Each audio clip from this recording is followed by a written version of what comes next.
Hi hello friends, welcome to BJ kitchen heaven. ಎಲ್ಲರೂ ಹೇಗಿದ್ದೀರಾ? ಎಲ್ಲರೂ ಚೆನ್ನಾಗಿದ್ದೀರಾ ಅಂತ ಅಂದ್ಕೊಂಡಿದ್ದೀನಿ. ಇವತ್ತು ಮಾವಿನಕಾಯಿ ಕ್ಯಾರೆಟ್ ಹಾಕಿ ಪರಾಟ ಮಾಡೋಣ ಅಂದ್ಕೊಂಡಿದ್ದೀನಿ. ಸೊ ಬನ್ನಿ ನೋಡೋಣ ಏನೆಲ್ಲ ಇಂಗ್ರೀಡಿಯೆಂಟ್ಸ್ ತೊಗೊಂಡಿದ್ದೀನಿ ಅಂತ. ಸೊ ನಾನು 2 ಕಪ್ ಗೋಧಿ ಹಿಟ್ಟು ಅಲ್ಲಿ ಮಾಡ್ತಾಯಿದ್ದೀನಿ. ಒಂದು ಅರ್ಧ ಮಾವಿನಕಾಯಿ ತುರ್ಕೊತೀನಿ, ಒಂದು ಅರ್ಧ ಕ್ಯಾರೆಟ್ ತುರಿದು ಇಟ್ಕೊಂಡಿದ್ದೀನಿ. ಒಂದು ಮೀಡಿಯಮ್ ಸೈಜ್ ಈರುಳ್ಳಿನ ಸಣ್ಣದಾಗಿ ಹೆಚ್ಚಿಟ್ಕೊಂಡಿದ್ದೀನಿ. ಆಮೇಲೆ ಕೊತ್ತಂಬರಿ, ಪುದೀನ, ಆಮೇಲೆ ಕರ್ಬೇವಿನ ಸೊಪ್ಪನ್ನ ಸಣ್ಣದಾಗಿ ಹೆಚ್ಚಿಟ್ಕೊಂಡಿದ್ದೀನಿ. ಗ್ರೀನ್ ಚಿಲ್ಲಿ ಒಂದು 3 ಹಸಿ ಮೆಣಸಿನ್ಕಾಯಿನ ಸಣ್ಣದಾಗಿ ಹೆಚ್ಚಿಟ್ಕೊಂಡಿದ್ದೀನಿ. ಇದನ್ನ ಆಮೇಲೆ ಬೆಳ್ಳುಳ್ಳಿ, ಶುಂಠಿ, ಹಸಿಮೆಣಸಿನ್ಕಾಯಿ ಪೇಸ್ಟ್ ಕೂಡ ಹಾಕ್ಬೋದು.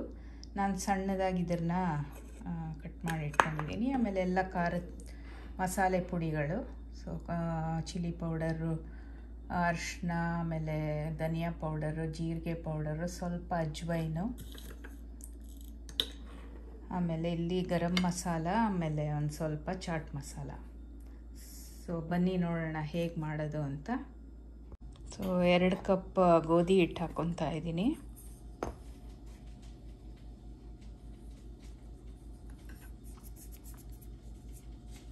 ಸೊ ಈಗ ಕ್ಯಾರೆಟ್ ಆಮೇಲೆ ಮಾವಿನಕಾಯಿ ತುರಿ ಹಾಕ್ಕೊತಾ ಇದ್ದೀನಿ.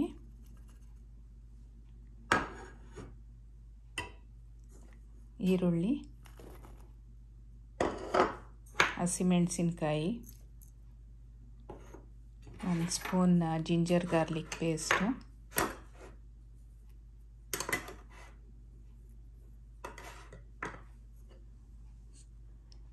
ಸೊ ಕೊತ್ತಂಬರಿ, ಪುದೀನ, ಆಮೇಲೆ ಕರ್ಬೇವಿನ ಸೊಪ್ಪು ಸಣ್ಣದಾಗಿ ಹೆಚ್ಚಿಟ್ಕೊಂಡಿದ್ನಲ್ಲ ಅದು ಹಾಕ್ತಾಯಿದ್ದೀನಿ. ಆಮೇಲೆ ಎಲ್ಲ ಮಸಾಲೆ ಪೌಡರ್ಗಳು ಒಂದು ಅರ್ಧ ಟೀ ಸ್ಪೂನ್ ಅಥವಾ 1 ಟೀ ಸ್ಪೂನ್ ಹಾಕ್ಕೊಬೋದು. ನಿಮಗೆ ಎಷ್ಟು ಖಾರ ಬೇಕೋ ಅಷ್ಟು. ನಾನೆಲ್ಲ ಒಂದು ಚಿಕ್ಕ ಟೀ ಸ್ಪೂನಲ್ಲಿ ಹಾಕ್ತಾಯಿದ್ದೀನಿ. ಅಜ್ವೈನು, ಇದು ಧನಿಯಾ ಪೌಡರ್,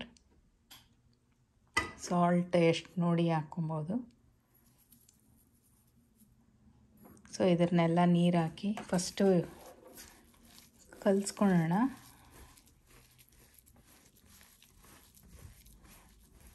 ಸೊ ಆಮೇಲೆ ನೋಡಿ ನೀರು ಎಷ್ಟು ಬೇಕೋ ಅಷ್ಟು ಚಿಮ್ಕಿಸ್ಕೊಂಡ್ರೆ ಸಾಕು.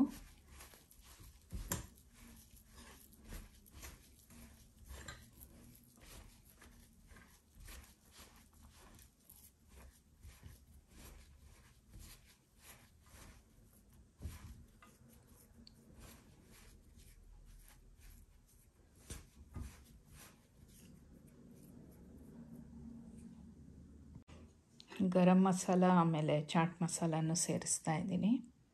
ಸೊ ಇದೆಲ್ಲ ಚೆನ್ನಾಗಿ ಮಿಕ್ಸ್ ಮಾಡ್ಕೊಳ್ಳೋಣ. ಈ ಥರ ನೀರು ಚಿಮ್ಸ್ಕೊಂಡು ಚೆನ್ನಾಗಿ ಇದನ್ನು ಕಲಿಸ್ಕೊಳ್ಳಿ.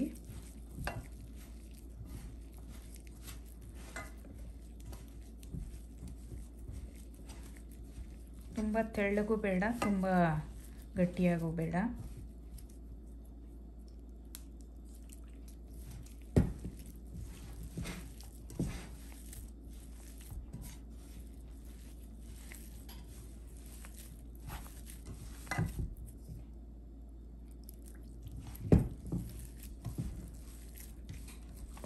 ಸೊ ನೋಡಿ ಈ ಥರ ಸಾಫ್ಟಾಗಿ ಸ್ವಲ್ಪ ಕಲಿಸ್ಕೊಬೇಕು. ಆಮೇಲೆ ಇದನ್ನು ಚಿಕ್ಕದಾಗೆ ಒಂದಿಷ್ಟು ಸೈಜ್ ಆದರೆ ಸಾಕಾಗುತ್ತೆ. ಇನ್ನು ಸ್ವಲ್ಪ ದೊಡ್ಡದು ಬೇಕಾದರೆ ಸೊ ಈ ಥರ ಉಂಡೆಗಳು ಮಾಡ್ಕೊಳ್ಳೋಣ. ನೋಡಿ ಇಷ್ಟು ಉಂಡೆಗಳು. ಸೊ ನೋಡಿ ನಾನು ಈ ಥರ ಸಣ್ಣದಾಗೆ ಉಂಡೆ ಒಂದು ಸುಮಾರು ಸೈಜ್ ಗೊತ್ತಾಗುತ್ತೆ ನಿಮಗೇ ಎಷ್ಟು ಅಗಲ ಬೇಕು ನಿಮಗೆ ಪರಾಟ ಅಂತ. ಅಷ್ಟು ಉಂಡೆಗಳು ಮಾಡಿ ಇಟ್ಟಿದ್ದೀನಿ. ಇದೊಂದು 10-15 ನಿಮಿಷ ಇದನ್ನು ಹಾಗೆ ಕವರ್ ಮಾಡಿಬಿಟ್ಟು ರೆಸ್ಟ್ ಮಾಡೋಕ್ಕೆ ಬಿಡ್ತೀನಿ. ಆಮೇಲೆ ಅದನ್ನು ರೋಲ್ ಔಟ್ ಮಾಡೋಣ. ಸೊ ನೋಡಿ 10 ನಿಮಿಷ ಆಗಿದೆ. ಸೊ ಈಗ ಒಂದೊಂದೇ ಸ್ವಲ್ಪ ಫ್ಲ್ಯಾಟ್ ಮಾಡಿಕೊಂಡು ಕೈಗೆ ಒಂಚೂರು ಎಣ್ಣೆ ಬೇಕಾದರೆ ಹಚ್ಕೊಬೋದು. ಸ್ವಲ್ಪ ಹಿಟ್ಟಿನಲ್ಲಿ ಅದ್ಬಿಟ್ಟು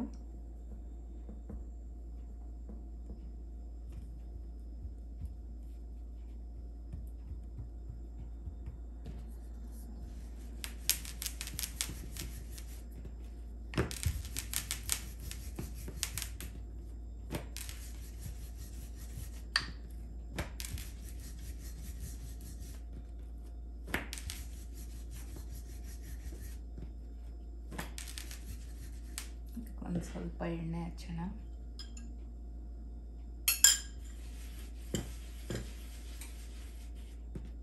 ಅದನ್ನು ಈ ಥರ ಟ್ರಯಾಂಗಲ್ ಆಗಿ ಫೋಲ್ಡ್ ಮಾಡೋಣ.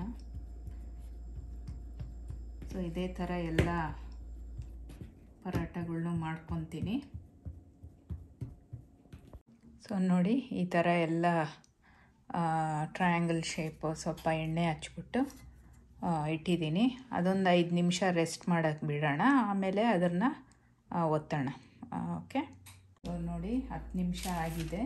ಸೊ ಚೆನ್ನಾಗಿ ಸಾಫ್ಟ್ ಆಗಿದೆಯಲ್ಲ ಇವಾಗ.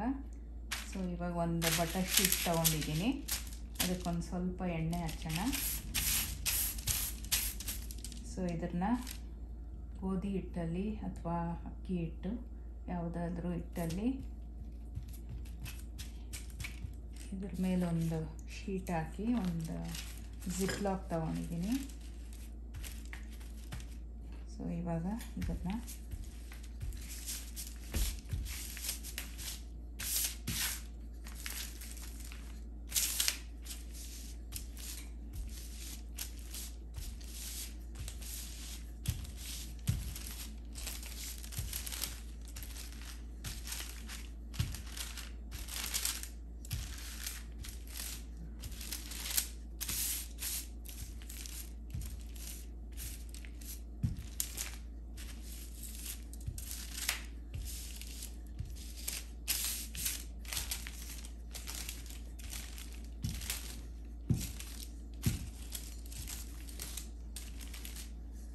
ನಿಮಗೆ ಎಷ್ಟು ಅಗಲ ಬೇಕೋ ಅಷ್ಟು ಅಗಲ ಅದನ್ನು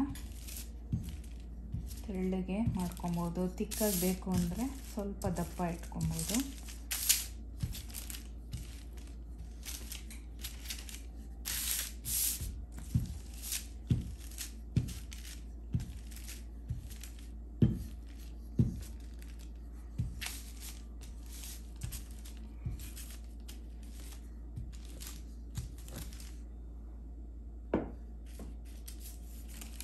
ಈಗ ಇದನ್ನು ತೆಗೆದು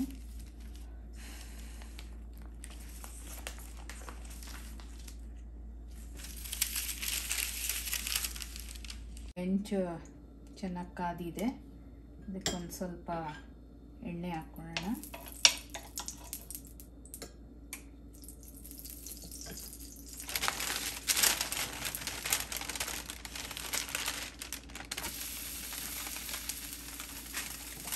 ಇದಕ್ಕೆ ತುಪ್ಪ ಅಥವಾ ಎಣ್ಣೆ ಹಾಕ್ಬೋದು, ಯಾವ್ದು ಬೇಕು. ನಾನು ಎಣ್ಣೆ ಹಾಕ್ತಾಯಿದ್ದೀನಿ.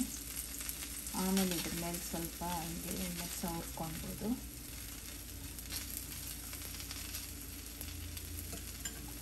ಸೊ ಈ ಸೈಡ್ ಒಂದು ಗೋಲ್ಡನ್ ಬ್ರೌನ್ ಬರೋ ತನಕ ಅದನ್ನು ಇದು ಹೆಂಚು ಮೇಲೆ ಇಟ್ಟಿರೋಣ.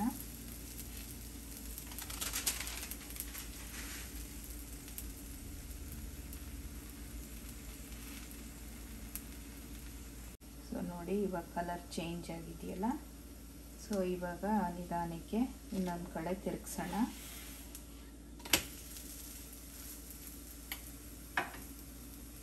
ಇದ್ರ ಮೇಲೆ ಸ್ವಲ್ಪ ಬೆಣ್ಣೆ ಸವರ್ತೀನಿ.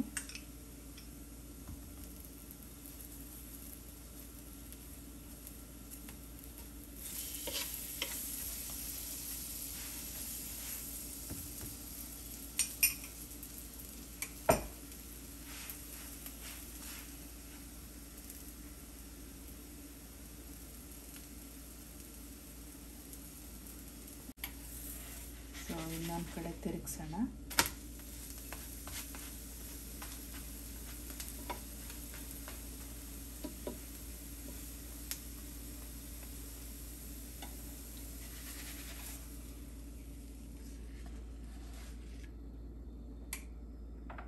ಇನ್ನೊಂದು ಮಾಡಿ ತೋರಿಸ್ತಾ ಇದ್ದೀನಿ. ಸೊ ಅದೇ ಥರ ಸ್ವಲ್ಪ ಬಟರ್ ಪೇಪರ್ಗೆ ಅಥವಾ ಕೌಂಟರ್ ಮೇಲೂ ಮಾಡ್ಬೋದು, ಅಥವಾ ಮಣೆ ಇದ್ದರೆ ಮಣೆ ಮೇಲೂ ಮಾಡ್ಬೋದು. ಸೊ ನಾನು ಹೀಗೆ ಈಸಿ ಆಗುತ್ತೆ ಅಂತ ತೋರಿಸ್ತಾ ಇದ್ದೀನಿ. ಸೊ ಇದಕ್ಕೂ ಒಂದು ಸ್ವಲ್ಪ ಎಣ್ಣೆ ಹಾಕ್ಕೊಳ್ಳೋಣ.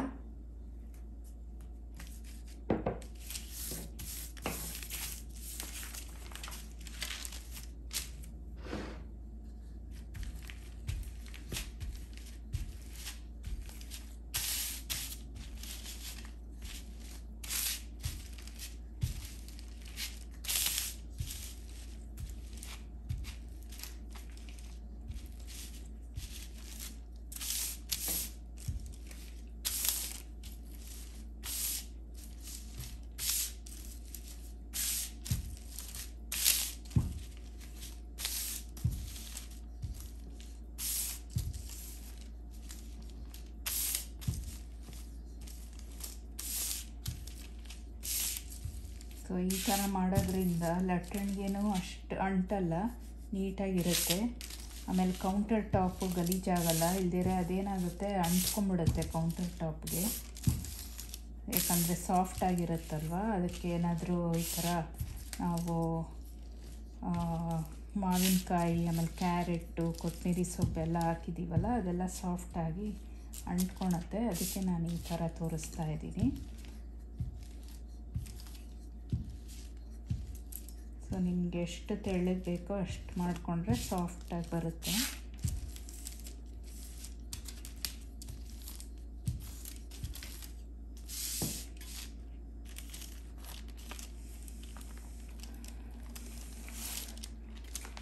ಸೊ ಇದನ್ನು ಇವಾಗ ಒಲೆ ಮೇಲೆ ಇದು ಹೆಂಚು ಮೇಲೆ ಹಾಕೋಣ. ಸ್ವಲ್ಪ ಎಣ್ಣೆ ಹಾಕೋಣ.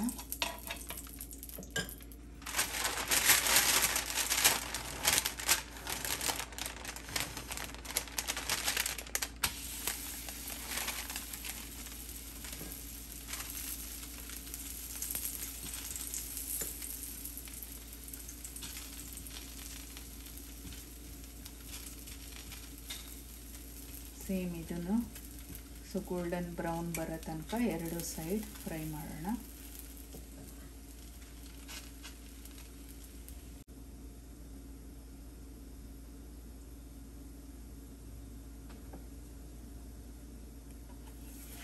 ತಿರುಗಿಸೋಣ.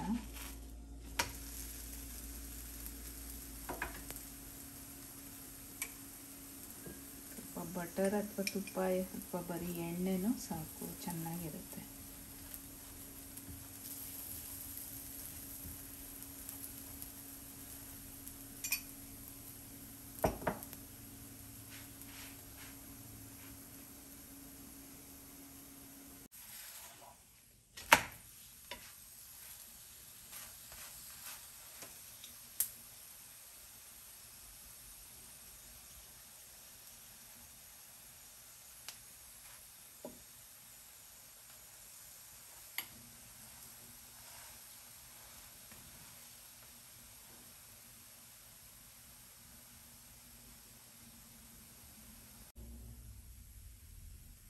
ಸೊ ನೋಡಿದ್ರೆ ಈ ಥರ ಬ್ರೌನ್ ಇದಾದಮೇಲೆ ಅದನ್ನು ತೆಗೆಯೋಣ. ಸೊ ಇನ್ನು ಮಿಕ್ಕಿದ್ದೆಲ್ಲನೂ ಈ ಥರನೇ ಮಾಡ್ಕೊತೀನಿ. ಸೊ ನೋಡಿದ್ರಲ್ಲ ಫ್ರೆಂಡ್ಸ್, ಇದು ಮಾವಿನಕಾಯಿ ಆಮೇಲೆ ಕ್ಯಾರೆಟ್ ಪರೋಟ ಎಷ್ಟು ಚೆನ್ನಾಗಿ ಕಾಣ್ತಾ ಇದೆ. ತಿನ್ನೋಕ್ಕೂ ಅಷ್ಟೇ ರುಚಿಯಾಗಿರುತ್ತೆ. ಆಮೇಲೆ ಇದನ್ನು ಮೊಸರು ಜೊತೆ ಅಥವಾ ಉಪ್ಪಿನಕಾಯಿ ಜೊತೆ ಕೂಡ ತಿನ್ಬೋದು.